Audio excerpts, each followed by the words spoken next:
ജീവിതശൈലി തിരുത്താൻ clinical guidance, clinical പിന്തുണയുടെ ആവശ്യം എന്താണ്? പലരും സ്വന്തമായ ജീവിതശൈലി മാറ്റാൻ ശ്രമിക്കും. ചിലർ വിജയിക്കും, ചിലർ പരാജയപ്പെടും. പരാജയപ്പെടുന്നവരാണ് രോഗികളായി മാറുന്നത്. അവർ ശ്രമിക്കും, പക്ഷേ എനിക്ക് പറ്റില്ല എന്ന് സ്വയം വിധിയെഴുതും, രോഗികളായി തുടരും. മനുഷ്യ ശരീരം സങ്കീർണമാണ് എന്നതാണ് പ്രശ്നം. മരുന്നുകൾ സങ്കീർണത കൂട്ടും. മരുന്നുകൾ കഴിക്കുന്നവർക്ക് ജീവിതശൈലി തിരുത്തലിലൂടെ ശരീരത്തിന്റെ പ്രവർത്തനങ്ങൾ മെച്ചപ്പെടുന്നതനുസരിച്ച് മരുന്നുകൾ കുറയ്ക്കാൻ വേണ്ട ക്ലിനിക്കൽ ഗൈഡൻസ് ലഭിക്കേണ്ടത് അത്യാവശ്യമാണ്.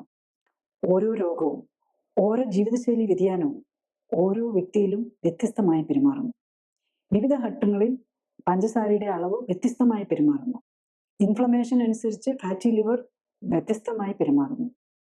സമ്മർദ്ദം, ഉറക്കം, ഹോർമോൺ പാറ്റേണുകൾ എന്നിവയനുസരിച്ച് തൈറോയ്ഡ് വ്യത്യസ്തമായി പെരുമാറുന്നു. മെറ്റബോളിസം, ഗട്ട് ഹെൽത്ത്, കുടലിലെ ആരോഗ്യം അനുസരിച്ച് തൂക്കം വ്യത്യാസപ്പെടുന്നു.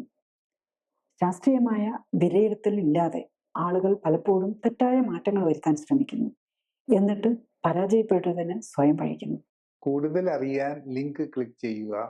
കൂടുതൽ വീഡിയോകൾക്കായി സബ്സ്ക്രൈബ് ബട്ടൺ അമർത്തുക.